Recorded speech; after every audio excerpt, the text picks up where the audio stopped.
مەرجی لووتکەیەکی نیشتیمانی. یەکێ لەو یادەوەریە و یادگارە موهیمانەی کە لەم شوێنەدا ڕووداوە ئەوەیە ئێمە پێشتر تەمەەن سێ هێز بوو. هێزی یەکەم هێزی خالی بوو لێرە مامۆستا عەبدولەتیفی پێنجوێنیش بەڕەحمەت بێ کە شەهید بوو، ئەو فەرماندەی هێز بوو.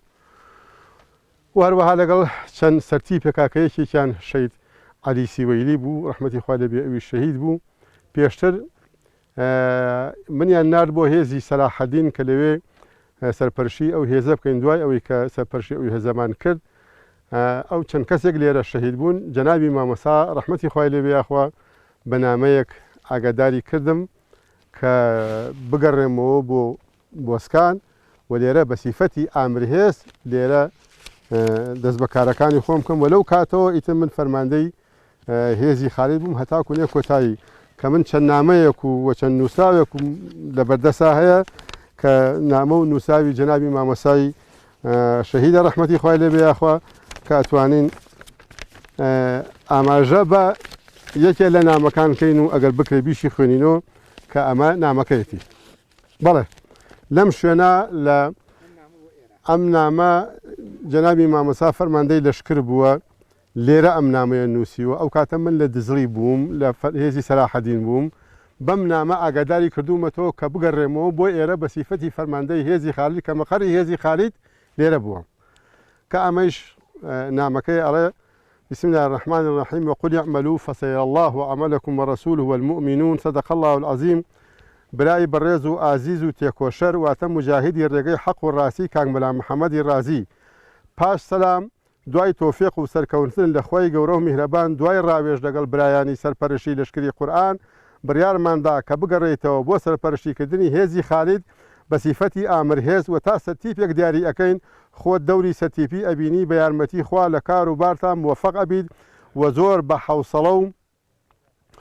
سەبر و تااقەتت هەبێ و لە نەسیحەت و پەروەردەی جیهادیە و حبی تەسحیە و لقاء الله دەرحەق بە برایانی مجاهید درێغ مەکە و ئامادەکردنی قوەی بەدەنیش بە ڕیاضە لە پاڵ ئامادەکردنی قوەی ڕۆحیدا یەکێکە لە واجباتی شەرعی بە پێی فەرمودەی قورئانی پیرۆز وأعدوا لهم ما استطعتم من قوة. ئاگادارم لەوە کە ئێستا هێزی خالید سەرتیپ و سەلقی نییە و جێگری ئەو برا مجاهیدە شەیدانە ئێستا خاڵیە عەجەلە لە دیاریکردنی مەسئولەکان مەکە، با چاک چاو ورد بکەینەوە ئیتر لە خوای گەورە موفەقی و سەرکەوتن و سەربەرزیت لە هەموو کاری جیهاد و خێردا ئەخوازم برای دڵسۆزت عەلی حسەین مەسئولی لەشکری قورئان. کە ئەمە چەندین نامەی تری ئاوا کە جەنابی مامۆستای شەهید بۆ منی نووسی و لێرە ئەمە یەکەمین نامەیە کە بە فەرمانی ئەو کە فەرماندەی لەشکری قورئانە من ئەکا بە بەرپرسی فەرماندەی هێزی خالید ئالەم شوێنەدا و ئەمە مەقەڕەکەمان بووە و ئالەم کاساتە وەختیشا ئەو کاتە زیاتر لە مەترونی و بەفرباری بوو مقەڕەکەمان لێرە دامەزان و لەسەر بەفر خێمەماندانا و دەستمان کرد بەکردنەوەی بارەگە و مقەڕ.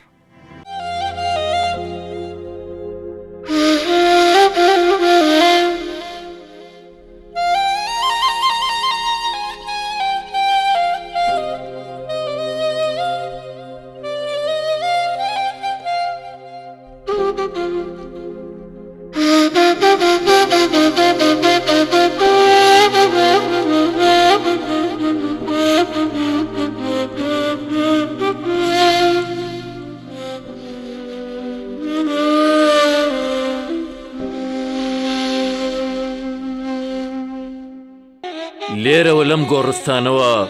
لە ژوور سەری شێری باڵات و لە تەنیشتی خاکی شێداری سەرگۆڕ و لە نێوە پۆڕایی هاوڵاندا سڵاو سڵاو بۆ مێژووی ڕدێنسپی و باڵا بەرزتە نێرینەوە. لێرەوە بە تەنیشت تەمەنێکی پڕخێر و بەرەکەتی 58 هەمین بەهاری سەرسەوزی ئیمان و لە نێو 58 هەتاوی ڕەشتاڵی پێدەشتی گەرمیان و 58 زستانی کەسیرەی کوێستان و 58 پاییزی پڕهێزی بڕوات کە تەسلیم بە هەڵوەری نابوو. سڵاو بۆ ڕابردووی سەرکەوتن و بەرخۆدانە نێرینەوە. لێرەوە سەیری ڕابردووی دوورتەکەین و ڕابردووی چۆن ڕێگای پێچاو پێچ بە شێوەی قۆرت و پێچ بەدی من هەوراز و نشێو بوو وەلێ پڕ لەوانەکانی نەبەزین و سەرکەوتن دەبینین چۆن خەنین لەسەر لێوی خۆشنودی ڕێحانە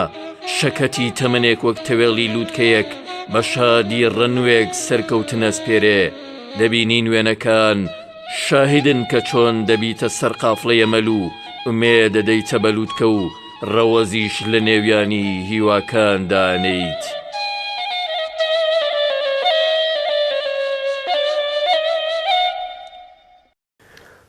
ئینسان خاوەنی ئیرادەی خۆیەتی خاوەنی ئیرادەیەکە کە ئەم ئیرادە هیچ شتێک لە بینی ئەم ئیرادەی ئینسانە لە بینی ئەم ئینسانە و لە بینی ئەو ئیرادەی کە لە ناخیایەتی ئیتر ناخەکەی عەقڵە نەفسە ڕۆحە دڵە هەچێ هەیە مهم ناخێتی لە دەرونیەتی هیچ شتێک نییە کە ڕێگر بێ کە مانع بێ کە جەبرێ بێ لەسەر ئەو ئیرادە خواستەی کە لە ناخ و دەرونی ئینسانە هەیە وإنسان تنها كسيك وتنها مخلوقك المخلوق الوحيد الذي يملك ناصية أحلامه بيدي كواتا وكبلي بيشي سري خواسو أرزوكاني أم إنسانا بدس خويتي كواتا منشئي كردارو منشئي فعلو منشئي كارو منشئي همو أوشاني لخير وشركة دروسة بيه لإرادو يتبايب منشئي أمانة إراديش لناخي إنسان خويتي أم ناخا دسالاتي هيج كسيكي نجن نملق نشيطان هيج تكي بسرانيو وكو خير رب العالمين شو انترافر بي إن عبادي ليس لك عليهم سلطان بندكاني من دسالاتي توي بسران لشوني كي ترافر مي كالذي يتخبطه الشيطان ما بس أني يكمين ما بس أويك نجن ونملق بالشيطان شو توانا ودسالاتي بسر أو إرادانية كلناخي إنسان أما هم قسي علماء زين تنها يك نفر أو شتێک ئەڵێ و بەڵام دوایی خۆیشی ڕەدی خۆیاتەوە کە فڕەیدا پێی وایە کە ئیرادەی ئینسان بریتێ لە شتێک کە لە ناخ لە باتنیایەتی بەڵام کۆمەڵی قەید و خوید وەکو غەرائیز و حەوافیز و ئالیاتی ئەم غەرائیز و حەوافیزانە ڕێگرێت لە بەردەمیە و نایەتە مەیدان و قەیدە لە دوای خۆی پەشیمێت وڵێ نەخێر غەرائیز و حەوافیز و ئالیاتەکانی بەڕاستی شتێکی غافڵن شتێکی بێئاگان بێهۆشن بەڵکو ئەمە ئیرادەیە کە خاوەنی هەوش و ئاگاییە ئەوە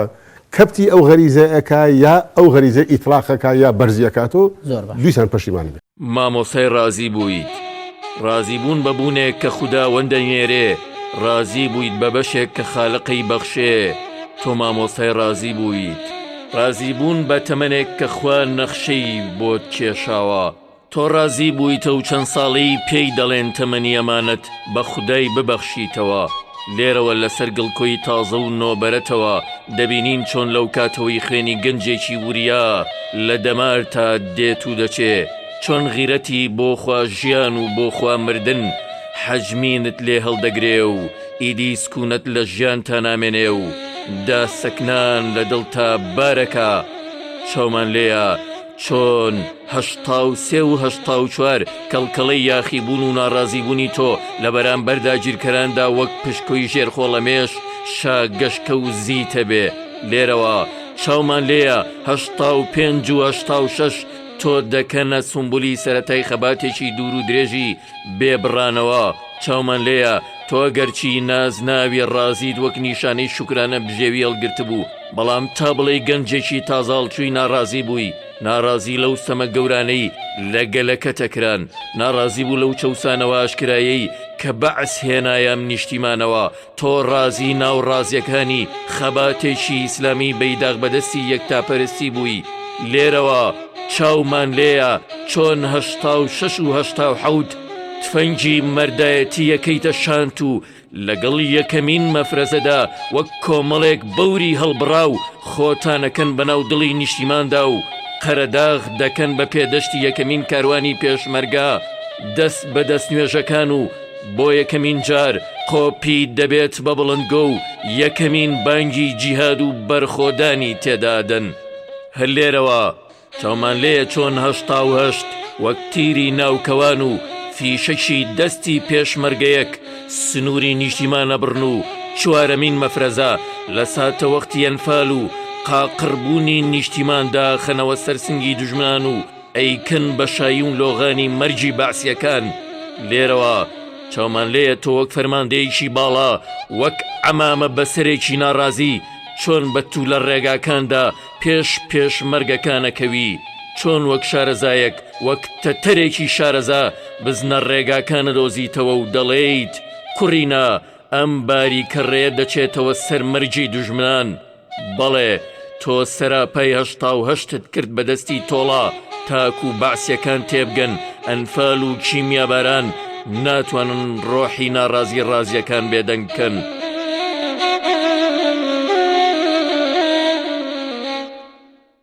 بۆ یەکەمین جار کۆمەڵێک مجاهید و چەکداری ئیسلامی لە ساڵی 1970 هاتە خاکی قەرەداخ و گەیە ئەم شوێنە و لەم شوێنە جێگر و مستەقەر بوو پاشان بە باقی منتیقە و ناوچە شوێنەکانی ترا هەتا ئەو سەری گەرمیان بڵاوی کرد. لە ڕاستیە پێش هەمووشێ ئەو کەلیمە بڵین لە هەر شوێنێکە سەم بێ لەو شوێنیشە جیهاد و خەباتی خوایی بەردەوامە و بۆ و ئەبێت و هەیە و ئەوەیش پاڵی لانە ئەو خەڵکە مسلمان و دینداری کوردستان و دیارە محرک و بزوێنەری ئەو خەڵکەیش کۆمەڵێ زانا و عالم و مامۆسای پایە بەرزی ئەم کوردستانە بوون کە خیسمەتێکیان گەڕانەوە بەلای پەروەردگار ڕەحمەتی خۆیان لێبێ وەکو مامۆسا عوسمان عەبدولعەزیز وەکو مامۆسا عەلی برای وەکو مامۆسا شێخ لەتیفی باژەی وەکو مامۆسا لەتیفی پێنجوێنی وەکو مامۆسا عەلی بیارە کە ئەمانە کۆمەڵە زانای پایە بەرز بوون بزوێنەری ئەو کارە پیرۆزە ئیسلامیە بوون و گەیی بەوەی کە سوپاس بۆ ڕەب العالەمین گەنجێکی زۆری دڵگەرم و کۆمەڵە خوێنکار و خوێنەواری باش و کۆمەڵە زانای تریش پاڵیاندا بەو کارە ئیسلامیەوە بۆ یەکەمین جار یەکەمین مەفرەزەی بزوتەوەی ئیسلامی لە ساڵی 1970 لە بارەکەیە کە ژمارەیان 30 نەفەر بوو کە من وەکو براگەورە لە خزمەتیان نابووم گەیشتینە ئەم شوێنە. دیارە لەم شوێنەدا ئێمە لە سەرەتا مەقەڕمان نەبوو بەڵام چەند برایەکی دڵسۆز کە پێشتر لە کاری ڕێخستنا بوون لە ناو شارە و بە هاتنی ئێمەیان زانی بوو تەشریفیان هێنابوو بۆ ئەو مەنتیقە لە زمنە کاک حاج محەمەد قەرەداخی کەیسێ وای لە خزمەتیا وە کاک سعد و چەند برایەکی تر ئەوان هاتن بە دەممانەوە و پێشوازیان لێکردین و دیارە کۆمەڵی هاوکاری و یارمەتیشان هەر داین. ساڵی 1970 جارێکی ترکە پێ ئەڵێن مەفرەزەی چوارەم چونکە ئەوە چوارەمین مەفرەزەوە یەکەم مەفرەزە ئێمە بووین چوارەمیش هەر ئێمە بووین دووهەم و سێهەم مامۆستا مەلا برایم بوو هەزار ڕەحمەتی خوای لێ بێ خەکوڕی مامۆستا عوسمان و مامۆستا محموود ئازادی و ئەوان بوون بۆ مەفرەزەی مامۆستا قاریش خوای گەورە موفەقی کە بەڵێ لە مەفرەزەی چوارەما کە هاتینەوە تیاری مەفرەزەی یەکەم ئێمە نزیکەی 30 نەفرین بەڵام مەفرەزەی چوارەم 70 بۆ 80 نەفەر بوون و لێرەشەوە نەهاتین لە مەنتیقەی قەندیلۆ هاتینە خوارەوە دیسان جارێکی تر هاتینەوە بۆ ئێرە و وجودمان لێرە بوو کیمیابارانی هەڵەبجە و ئەنفال دەسی پێکرد. ڕاپەڕین ئەگەر دەرگایەکی خێر و منەتێکی خۆی گەورە بێت لەسەر خەڵکی بەشمێنە تێم نیشتیمانە کرابێتەوە ئەوە دەلاقی شکرانە بژێری مامۆستای ڕازی و هاوڵانی بوو ئەوان کە دەیان بینی درەختی ڕەنجی تێکۆشانی ئەوان بەری گرتووە کە دەیان بینی چیری پێشمەرگە کەسە گۆشە گیر و جلو بەرگ خاچەکانی بنڕەوە زووەش کەوتەکان نییە چیدی بە برسێتی و جلو بەرگی چڵکن و نەشۆراوە تەنها کێوەکان هاوڕێتیان ناکە نیشتیمانیان نەکردە بەرماڵ و سوژدەی ڕازی بوونیانە برد. مامۆستای ڕازی 2 دەیە و نیوی دوای ڕاپەڕینی کردە مەیدانی خەباتێکی دیکە خەباتی هۆشیاری ئاینی ئەگەرچی ئەو هێشتا جلو بەرگی پێشمەرگانەی دانە نابوو هێشتا جامەدانیەکەی وەک لووتکەیەکی سەر بڵند لە سەرسەری وەستا بوو بەڵام بە تەنیشتەمانەوە چاچی لێکرد بوو بەلادا و وانەی پێکەوە بوون و پێکەوە کارگرتن دەگوتەوە وانەی وەحدەتی سەف و یەک ڕیزی مسلمانی ئەگوتەوە. پێخۆشحاڵم بەوەی کە ئەم بابەتە سیارانە یەنە ناو مەیدان بۆ زیاتر ئاشنابوون و شارەزابوونی میلەتەکەمان لەو عەقیدەی پاکی ئیسلام لەو شتانەی کە جێگەی شوبهە و شک و گومانە. پێشەکی سەرەتای مێژووی مخەیەر و مسەیەر لە ڕاستیە ئەگەڕێتەوە بۆ دوای خولەفای ڕاشیدین رەضی الله عنهم لە سەردەمی ئەمەویەکانە دوای ئەوەی کە زۆرێک لە خەڵکی لەو ئاەتانەی کە لە قورئانی پیرۆزە ظاهرەکەی ئاماژەیە بە مخەیەربوونی ئینسان فمن شاء فليؤمن ومن شاء فليكفر وهندي لآيات كآماجية بمسيربوني إنسان وما تشاءون إلا أن يشاء الله أما نواي كركا أو وكو جدليك بيت ميدانو بيت النيوان مسلمانان وعلمان إسلام مقسيان زول لسلك تاقية أويكا دو في القو طائفة بناوي جبرية وقدرية يا بناوي جبرية وقدرية بمعتزلة كان جاوتي هاتنا ميدانو وجبرية كان بيانوايا ك إنسان وكو كالريشة في مهب الريح وكو برقوايا لبردمي يجلوك وبا خاوني هيج إرادو خواسو فعل أفعالك خوينيا وهمشت جبر لسري وقهرة دياري كراو بلا لولا ولا مقابلي أو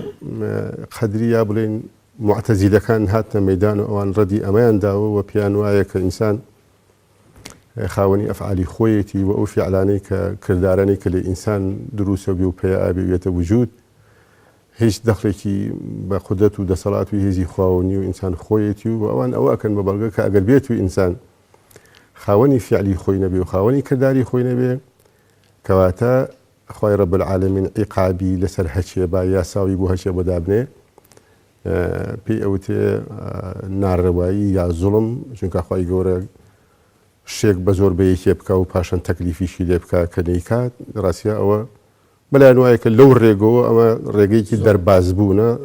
تەرەفێکی دوو هەمیش پیا بوو کە سێهەم کە لە بینی مخەیەر و مسێرە کە جەماعەتی ئەشاعیرەن ئەوان وەسەتێکیان دروست کرد لەو بەینا کە بەنسبەتی فعل و کردداری ئینسان و خەلقە بەنسبەتی خوا و کەسبە بەنسبەتی عەبدۆ وسطێکیان دروست کرد کە نەبە مطلقی جەبرە و نەبە مطلقیش هەر اختیارە بەڵکو وەسەتێکیان دروست کرد کەواتە هەر فعلی ئینسانی کرد بە دوو بەشەوە بەشێکی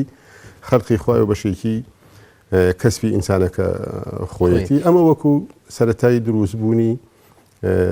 جەبر و اختیاریە مخەیەر و مسەیەر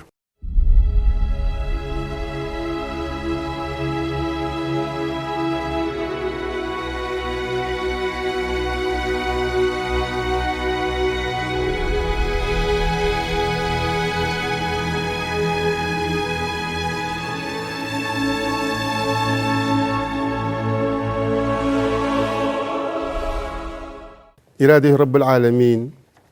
أبي تيبغن إرادة خوا قضاء خوا كتابي خوا علمي نبي أمري خوا نهي خوا تحريمي خوا تحريم أمانة هموي دو نوعا لسنتان لإرادة دس بيكن إرادة خوا دو بشر بشي كبيرين إرادة كوني وما إذا أردنا إنما أمره إذا أراد شيئا يقول له كن فيكون أما بيرين إرادة كوني إرادەیەکی شەرعیشی هەیە کە وەکو ئەمر کردنە بە نوێژ بە زەکات بە سەلات بە عیبادەت و بەو ئەفعالانەی کە لە ئوسولی فیقها بەیان کراوە جا ئەم ئیرادە کە دوو بەشە بەشێکی کەونیە و هەروەها بەشێکیشی شەرعیە لە بەرامبەری فعل و کردارەکانە ئەبێتە چوار قسم ئەبێتە چوار بەشەوە بەشی یەکەمیان ئیرادەی خوای رب العالمین کەونی إنما أمره إذا أراد شيئا يقول له كن فيكون أم إرادة كونية لرأسها محالة نية ميدان أبي بيت بيان إرادة يعني هاشتاج إرادة كوني محزي لسربو أبي بيت ميدان لا دان لأمر رب العالمين كأمري كوني بي نية بلام لهمان كاتخوي رب العالمين أمرك بخلشي نيوشناكن يجمل لا لصينا باوري هالبخوانية أمريكا بخلكي زكاة بن نية أمريكا بخلكي رجوجر نايجري أمريكا بخلكي حج كان نية أمي كان بيان إرادة شرعي لم إرادة شرعية خوي رب العالمين كاتك إنسان أنجامي با يعني إرادتك بدوي أم فعلي أم مأمور أمري خوا بنيوجو رجو حج وزكاة وبحسنات وبمستحبات وفضائل وأمانة هم إرادة كونية هم إرادة شرعية أجر أم كسهل صابوا كاري كخوي رب العالمين فرماني بيداو أما هم إرادة كونية كهات وجود هم إرادة شرعية كذي بلام أجر النهار أو إرادة كونية كل مسألة نهاية وجود إرادة شرعية جاء لربهم خوشة أو آياته كافرمي إنما أمره إذا أراد شيئا أن يقول له كن فيكون أجر كسيك بسيكيري بەسەرزارێکی بیر لەم ئاەتەکاتەوە ئەمە ئاەتە دوو کەلیمەی هاتە یەکێکیان مەحاڵە دووهەمیان عەبەسە مثلا چۆن فەرمێ ئینەما ئەمرو ئیذا ئەرادە شەیئەن ئەن یەقولە لەهو کون خوا کە ئەمر و فەرمانی ئەو ئەوەیە کاتێک کە ئیرادە و خواستی شتێکی بەو شتە ئەڵێ کون جا ئەو شتە ئەگەر هاتۆتە وجود کەواتە پێڵن تەحسیلی حاصل مەحاڵە تحسیلی حاصل شتێ بێتە وجود و لە هەمان کاتا پێش بڵێ ببە مەحاڵە لەولاوە ئەگەر ئەیژڕەی ئەم شتە لە ڕاستیان نەبووە و نییە و لە مەیدانە وجودی نییە دیسان ئەمجا تەکلیفە بەچی تەکلیفە بە معدوم ئەمرکردنە بە شتێک کە وجودی نییە کەواتە ئەوش عەبەسە ئەی چۆن لەم ئاەتە تێبگەین زۆرێک لە کاتی خۆیان ئەبم شێوە تووشی غەڵەت و هەڵا چوون لە ئاەتەکانی قورئان لە کەلامی خۆی ڕەب العالەمین بەڵام خۆی ڕەب العالەمین لێرە تێگەیشتنەکە ئەمەیە ئەم ئیرادە پێڵێن ئەمە لێرە ئەمرێکی تەکوینی پێڵێن وەکو چۆن پێڵێن خیتاب التەکوین لە ئوسولی فقه خیتاب الوضع هەیە وهرو خیتاب التەکلیف هەیە خیتاب التەکوینیش هەیە لێرە کە خۆی ڕەب العالەمین فەرمانەدا بە شتێک ببە و ئەبێت ئەمە پێڵێن خیتاب التەکوین یعنی چی يعني اللي مخاطبك وجوديني خويتي مخاطبك لكاتي خطاب تكوينا كسيكيتنية رب العالمين خويتي بلا أو يقدو كأفهم أو شتا أجفرن بجوابي دوهم كان نبو بابيته وجود أو عدم بريتل لا شيء عدمك أو عدميك يملي تيجيشون أو يك وجودينية لخارجها بلام تواوي أو شتاني كيتا ميدانو كرب العالمين بيج أو أنا بينته وجود لا رب العالمين أو معدومة وجودي هي يعني شيء إلا علمي إخوة وجودي هي كواتات لو رأسه تكليفه بشي بمعلوم لا من ثم معلومني ومعدومة وجودي نية بلام لا رب العالمين أو شتا وجودي هي أو ديزاني برپرسارەتی و مەسئولیەتە ڕەوەنیە کە پێش خەڵکی بکەوی فەرمووت لێ بکەن خەمخۆریەوەیە نەهێڵی ڕیزی مسلمانان کلێنی تێبکەوێ نەهێڵی تەفرەقە بە ناوی جیاجیاوە ڕۆحی برادەران پڕ بکە لە قسوەت و ڕق و چینە ئێمە ئەبێ گەڕێنەوە بۆ سەرچاوی یەکەم کە قورئانە لە ڕاستیە ئیسلام نە سوننەیە ئیسلام نە شیعەیە ئیسلام نە سۆفیە ئیسلام نە دەروێشە ئیسلام نە سەلەفیە ئیسلام نە خەلفی هیچ کەمێکیانێ مانە خۆمان دروستمان کردو ئێمە ئەکرێ بگەڕێنەوە بۆ لای ئەسڵەکە بۆ لای سەرچاوی یەکەم بۆ لای یەکەمین چەتر کە ئاینی پیرۆزی ئیسلامە کە قورئانی پیرۆزە لەسەر سفرەی قورئان ئەتوانین یەکگرینەوە ڕێککەوینەوە باقی ئەم ناوانە خۆمان دروستمان کردووە ئەتوانین ئەو تەعەسسوبە لە جیاتی هەمان بێ بۆ فیرەق و ئەو ناوانەی کە خۆمان دروست کردووە سنە بۆ شینەکەی خۆی هێتی و شیع بۆینەکەی خۆی لە جیاتی ئەوە تەعەسسوبان بۆ ئەو ئیسلامە بێ کە ئیمڕۆ هەڕەشەی لەیەکە لەلایەن کوفری عالەمی و لەلایەن سەهیۆنێتی عالەمی و لەلایەن غەرب و بە ئاگر و ئاسن زیاتر لە 1000 ساڵە لە مسلمانە دەن و ئەوان لەگەڵ ئەوەیشان نەیانتوانیوە لە ڕاستیە مسلمان یا ئیسلام بخەنە کەنارەوە یا مسلمان بێن بە چۆکە نە ئیسلام بە چۆکە هاتووە خسەوە کەنارە مسلمان بە چۆکە هاتووە بەڵکو لە ڕاستی ئەوان لە یەک دەلاقەوە توانیویانە زەربەی هەرە گەورەی پشتیان لە مسلمانان بن نتیجەی ئەو ئیختیلاف و خلافی کردنەوە خۆیان بووە ئەو بەردەوام پێداگریەوەیە کرد کە ئیسلام بە ئارەزووی پۆلێن ناکرێ دینی خوا پارچە پارچە ناکرێ بەو مانایەی هەر پارچەیەکی بدەیتە دەست گروپ و لایەن و حیزبێکەوە و لە کۆتاییشدا ئیسلام بێخاوەن بێ لە ڕاستیە ئەمە کە بە فەزڵی خوا ئینسان ئەچێتە بەهەشت نەک بە عەمەلی بە سوننە سابت بوو بە کتاب سابت نەبووە بەڵکو کتاب ئەفەرمێ وتیلکە الجەنەة التي ئوریثتموها بما كنتم تعملون ئەو بەهەشتەی کە بە میرات بۆتان دانراوە پێ ئەگەن بە چییە بما كنتم تعملون ئەم ئاەتە لەگەڵ ئەم حەدیثە چۆن تەوفیقیان کەین ولەمایان ڕەحمەتی خوا لێبێ ئەم دیارە ئەم حەدیثێکە صحیحە ئینکارێکی تیان نییە لەگەڵ ئەم ئاەتە چۆن ئەوژ ئەوەیە کە عەمەلی ئینسان هەچی چۆنێ بێ ئەگەر ئینسان 100 ساڵیش تەمەنکە هەر ئەو پەڕەکەی 75 ساڵ عیبادەت دەکا کە عیبادەکەشی ئەگەر کۆیکەیتەوە ناگاتە 10 ساڵ 15 ساڵ 10 ساڵ 15 ساڵ لە مقابلی ملیارەها ساڵ نییە یعنی تۆ لەبەر ئەلبەتە کەسی وایش بووە وەختی زەنامی ئەوکەوانەی ساحیرەکانی فیرعون کاتێکە وتیان ئامەنە بیڕەبی موسا و هارون هەڕەشەی مەریان لێکرا کوشتنیشیان فریای ئەوە نەکەوتن سوژدەیە بن پەروەردگار گەیاندنیە مەقامی بەرزی خۆیان و پێغەمبەری خوا عەلەیهی سەلام لە میعراجا من کۆمەڵێ تەیرم باڵندە میلی زۆر جێگەی سەر سوورمان و لای من پرسیم چین وتیان ئەمانە ڕۆحی ساحیرەکانی فیرعون یعنی ئەمانە بەبێ ئەوەی سوژدەیەک بن بەوەی ئیمانە ڕاستیخ و دامەزراوە گەیشتنە ئەویان کەواتە عملی ئینسان بەڵێ ئینسان بە عملی بە عەقیدە و عملی ئەچێتە بەهەشت بەڵام ئەم عەقیدە و عملیە ئەگەر مقارنەی کەی لەگەڵ فەزڵی ڕەب العالەمین کە ملیۆنەها و ملیارەها ساڵە لە بەهەشتا یەک ناگرێتەوە کە ئەسڵی تەوزیحەکەم ئەوەیە فەئەما ئەوەی کە کەسێک کە خۆی ڕەب العالەمین بە دەوڵەمەند دروستی ئەکا کەسێکی تر بە فەقیر دروستی ئەکا یا وایە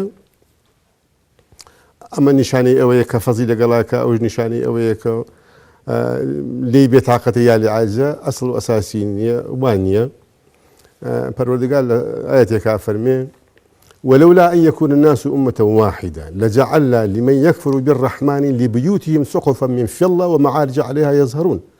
أجر لبر أو نبوة كخلقي لسر دينك واتر لسر كفر متحد أبو خلق مسلمان كيشي كافر أبو من شي مكر لجعلنا لمن يكفر بالرحمن أما أواني كباوري بخوانية أواني ككافرة كملحدة شي ما ليكر لبيوتهم سقفا من فضة سقف مالكي مكر بزيو ومعارج عليها يظهرون يعني حسب كولكي مالي مكر بعطون لمقابلها كأم باوري بخوانية لجعلنا لمن يكفر بالرحمن بو چونك أمج عدل رب العالمين لبرو أم إنسانة كافرة أم إنسانة ملحدة أم إنسانة كإنكاري وجود خواك خواك خلقي خواك مخلوقي خواك دروسي كدوه أم إنسانة ك باختیاری خۆی وازی لە ژیانی ئەبەدی هێناوە کە بەهەشتی بەرینە دوای ژیانێکی مەقتەعی کوتی دنیای کەوتو خۆ بێ خۆی گەورە بیاتێ کەواتە عەدڵی خوا لەوایە کە ئەوەی کە کافرە چی لێ بکە کۆڵەکەی ماڵەکەی کا بە ئاتون سەقفی ماڵەکەی کا بە زیو لەبەر عەدڵی خوا جا کەواتە ئەو فەرمودەی پێغەمبەر عەلەیهی سەلام کە فەرمی ئەگەر دنیا لای ڕەب العالەمین بەقەدەر باڵەمێشی نرخ و بەهای ببوایە كافر قتل أيولين يخوالو وايا كاتا بهايق نية بو أم دنيا ميداني امتحان وابتلاء وعمل وكارة فأما الإنسان إذا ما ابتلاه ربه فأكرمه ونعمه فيقول ربي أكرمني إنساني وهي كاتك أخوي امتحان يكا ابتلاء يكا ريزي لي أجري ونعمتي بسلا أبارني أفرمي أكرمني ريزي لي قلت من كاسيكي بريزم كاسيكي شايسي أم إيشم أم كارم أم نعمتم أم رزقم أم بولو بارو سرثو سامانم وأما الإنسان إذا ما ابتلاه فقدر عليه رزقه فيقول ربي أهانني كساني واجهي كاتيك خوا امتحاني أكا رزقي لي أجريتو على شيء خوا مني ناوي خوا مني خوش ناوي خوا رقيتي لمن أهانني إهانم أكا بلام خوا فرمي كلا أو موضوعك أولية هيك ألوانية شتيكي ترى نرزقي خوا ونعمتي خوا بيباريني بسر كسيكا نشاني رزق لطفي خوا لو كسا وننقمتي خواتنا نخوشي وفقر ونبوني بس الكسي كان نشاني أو هيك أخوة وكسيته بقول يا أخوة على سعد في حديث فيلم باشترين أو كساني نزيكتين أو كساني كتوشي مبتلى بالدنيا الأنبياء وتشيل لا إخوة اللي بيغمران خوش يسرا كتشيل لهم كسيزيات المبتلان بدا خوشي بفقر بدر بدري بمال يراني ثم الأمثل فالأمثل كي لوان نزيكتلا لا عقيدة وعمل وإيمان وعبادته وكو أوان مبتلى للدنيا كواتا عمل يرى ميداني ابتلاء امتحانا نك خوشي ويسي خوا يا بوزي خوا بو دولة يا بو فقير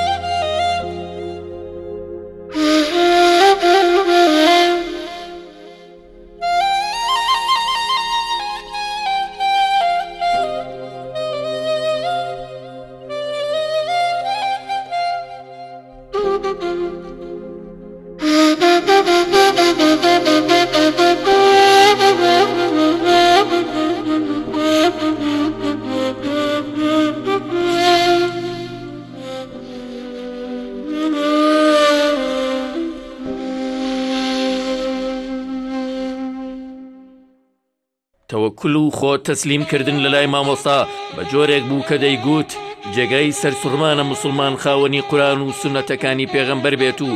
سەری لێ بشێوێ ئەوە دوو سەرچاوەی ئەوەندە ڕوون و ڕەوانن ئەگەر بڕوادار بە پاچی نۆشان کە ئیدەی تینێتی سەحراکان ناچار بە سەراب و خەیاڵی ناو سەری ناکە.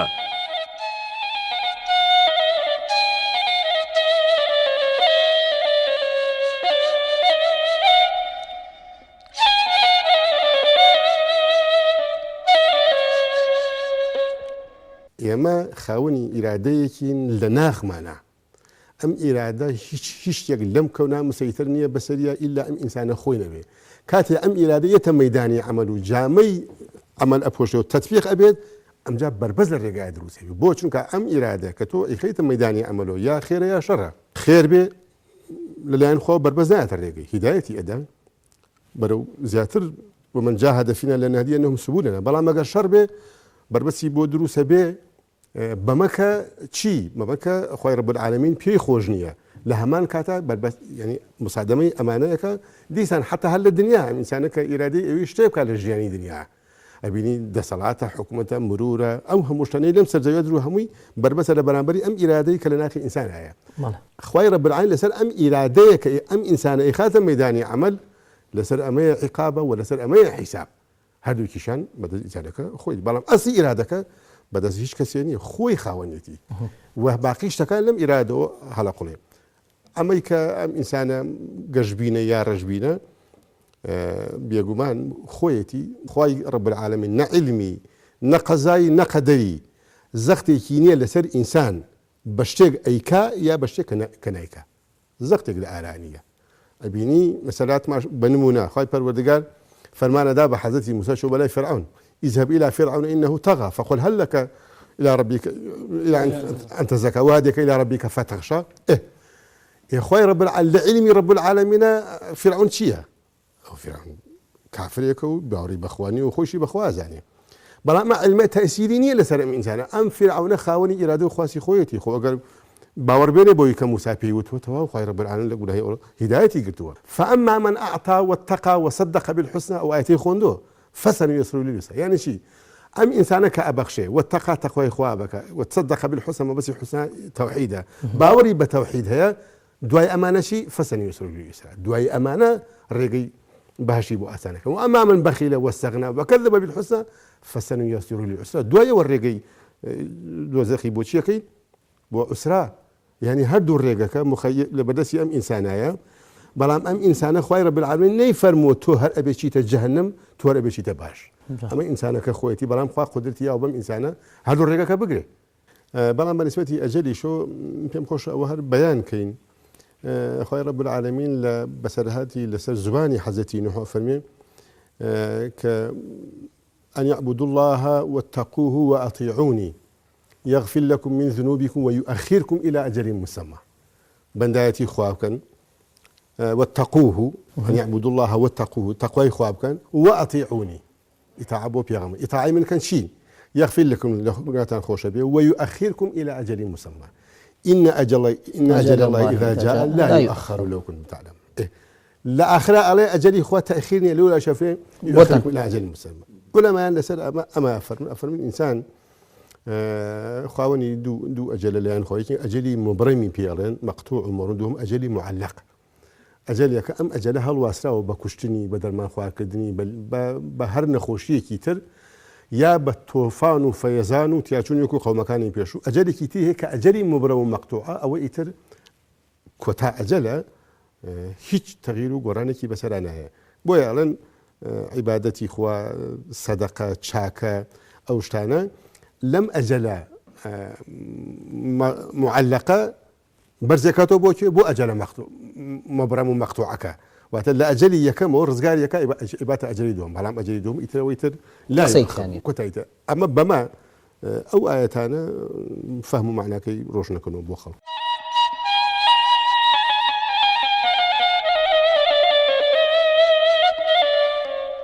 مامۆستا محەممەدی ڕازی ناوی محەممەد عەبدوڵڵا محەممەد خانە ساڵی 1950 لە پێنجوێن لەدایک بووە هەر لە تەمەنی 7 ساڵیەوە خراوەتە بەر خوێندنی زانستە شەریعەکان و لای چەند زانایەکی پایەبەرز لە پێنجوێن و هەڵەبجا بۆتە فێرخواز. ساڵی 1983 لە سەردەستی مامۆستای پێشەوە شێخ محەممەد بەرزنجی ئیجازەی مەلایەتی وەرگرتووە پاشان لە گوندی گردەنازێ وەک پێشنێژ و تاربێژ دەست بەکارە بێت لە پاڵەرشی خۆی خوێندنگەیەکی شەرعیش دادەمەزرێنێ و چەندین فەقێ و زانا پێدەگەیەنێ. هەر لەو قۆناغەدا مامۆستا محەممەدی ڕازی دەکەوێتە ژێر کاریگەری بزاوتی ئیسلامیەوە لە ساڵی 1970 پەیوەندی بە ڕیزەکانی بزوتنەوەی پەیوەندی ئیسلامیەوە ئەکات. ساڵی 1975 لە لەشکری قورآن سەر بە پەیوەندی ئیسلامی پلەی جێگری سەر لەشکر وەردەگرێ و ساڵی 1970 کراوەتە فەرماندەی هێز. لە ڕاپەڕینی جەماوەری ساڵی 1991 وەک فەرماندەیەکی سەربازی بزوتنەوەی ئیسلامی ڕۆڵی گرنگی بینیوە لە قۆناغەکانی کاری ئیسلامی. دوای ڕاپەڕیندا چەندین پۆست وەرچی پێس پێدراوە. ڕاگەاندنی کۆمەڵی ئیسلامی کوردستان لە ساڵی 2001 یەکێک بووە لە سەرکردە دیارەکان و وێڕای ئەندامی سەرکردایەتی چەندین پۆستی چاوازی وەرگرتووە و دوای نەرچی لە نێو کۆمەڵی ئیسلامیدا بەرپرسی دەستگای پێشمەرگە دێرینەکان بووە. مامۆستا محەممەدی ڕازی جگە لە خەباتی چەکداری و سیاسی وەک زانایەکیش دەرکەوتووە و لە مەسەلە شەڕعیەکاندا قسەی خۆی هەبوو و کاریگەری بەرچاوی لە پەروەردە و پێگەیاندن و بانگەوازدا هەبووە. لە 2017 بە نەخۆشی لە شاری سلێمانی کۆچی دوایی کرد و لە دوای خۆی 5 کوڕ و 4 کچی بەجێهێشتووە کە سیان لە کوڕەکانی مەلا و زانای ئیسلامین.